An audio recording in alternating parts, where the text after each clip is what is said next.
Sebentar lagi kita akan lebaran. Maka ada sunnah. Kalau dilakukan tinggi pahalanya. Kalau tidak dilakukan rendah nilainya meskipun lulus. Tapi lulus percobaan. Ya, apa itu? Satu, begitu mau lebaran, misalnya bapak mau ke masjid 6:30, kira-kira jam 6 sudah mandi. Sebelum mandi, sunnah potong kuku. Sunnah potong kumis, rapikan. Kalau jenggot, berbeda pendapat ulama. Merapikan, hadisnya itu kan pelihara. Pelihara itu ada dua makna. Kalau dia kotor, cukur. Itu namanya pelihara. Bukan pelihara, itu panjangkan saja. Tidak. Kalau dia jelek, apalagi bapak sebagai polisi, berjenggot panjang, jenggot Pancasila yang 17 lembar, lebih rapi kalau bapak cukur sekalian. Sunnah. Cukur rambut, potong kuku, sunnah. Sudah itu mandi. Mandinya bagaimana Ustaz? Mandi seperti mandi junub. Sunnah wudhu dulu. Sudah wudhu, bapak masuk ke kamar mandi. Hadap kiblat, ambil timba.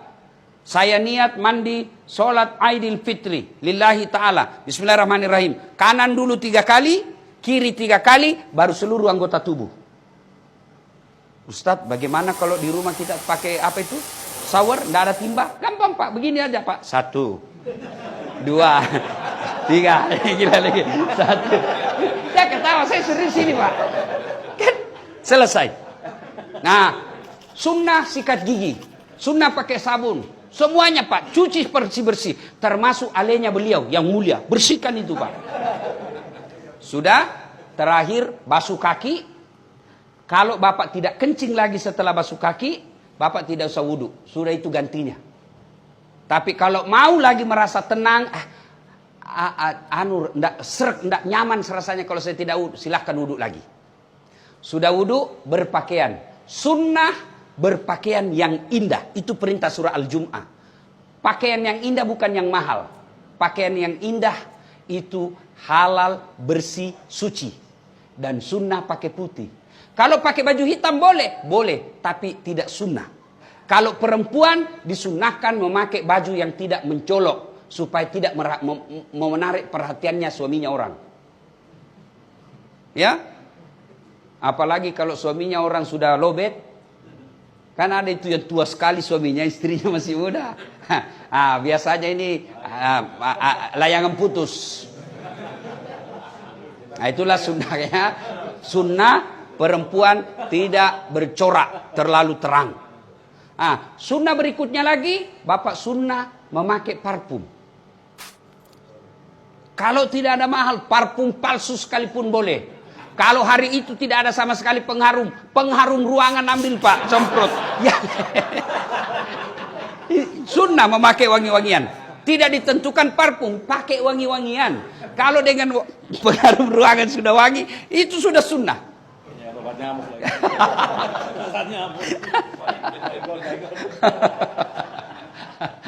Sudah sunnah menuju ke lapang makan dulu. Sunnah, itu bedanya Idul Kurban.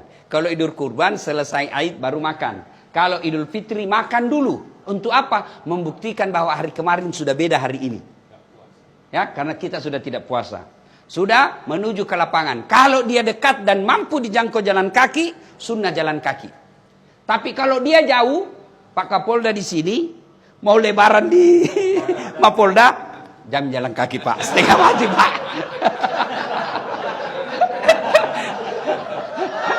Repot Pak, 11 kilo Pak. Begitu sudah sampai Pak, orang sudah bubar. Kalau dijangkau dengan jalan kaki, sunnah jalan kaki. Dan sepanjang jalan bertasbih, bertahmid dan bertahlil. Allahu Akbar, Allahu Akbar, Allahu Akbar. La ilaha illallah, wallahu Akbar. Allahu Akbar, walillahil hamd. Sampai di lapangan. Karena sunnah itu Pak di lapangan. Untuk membedakan hari raya dengan Jumat biasa. Maka disunnahkan lapangan.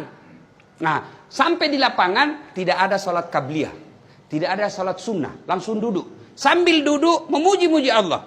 Takbir, tahbil, takmid.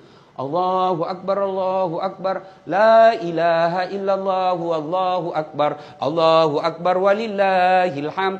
Sudah, masuk tiba saatnya salat. Sholat Idul Fitri.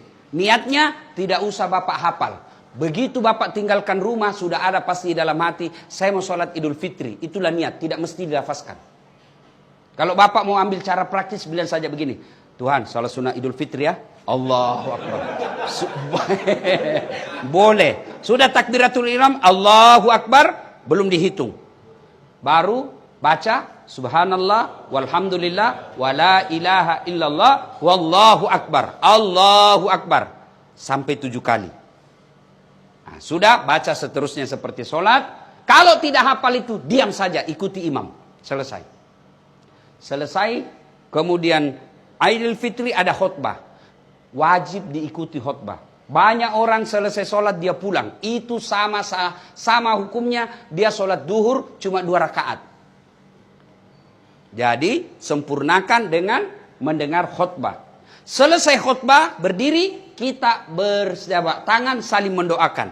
Minimal doanya taqabbalallahu minna wa minkum taqabbal ya karim. Baru salawat Allahumma salli ala sayyidina Muhammad wa ala ali sayyidina Muhammad. Kemudian jangan lupa kantong isi uang baru. Isi uang baru Pak. Mau uang 5.000, uang 20.000, sepanjang jalan Bapak bersedekah. Cari orang-orang susah. Tujuannya apa? Tidak boleh pada hari raya ada orang tidak bergembira gara-gara tidak ada uangnya. Gembirakan mereka. Lalu pulang, sunnah beda jalan pergi, beda juga jalan pulang. Waktu pergi jalan perintis kemerdekaan, waktu pulang tol. Sunnah. Nah, selesai itu silahkan datangi orang tua.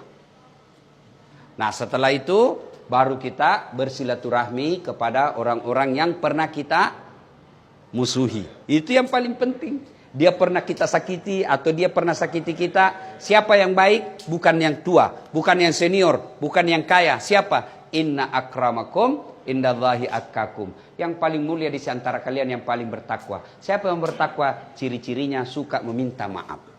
Ibu bapak saudara-saudara sekalian, apabila ini sudah kita lakukan, ada derajat takwa. Pak Kapolda sudah sekolahkan dirinya. Ternyata pulang punya prestasi, pasti ada promosi. Begitu juga ketika sudah mencapai derajat takwa, tidak mungkin Allah tidak mengapresiasi. Pasti ada promosi. Apa janji Allah? Man yattaqillaha. Siapa yang bertakwa kepadaku, yaj'allahu mahraja. Saya angkat derajatnya. 2, ku ampuni segala dosa-dosanya. 3, aku bukakan pintu rezeki dari jalan yang dia tidak sangka-sangka. Demikian, lebih dan kurangnya mohon dimaafkan. Assalamualaikum warahmatullahi wabarakatuh.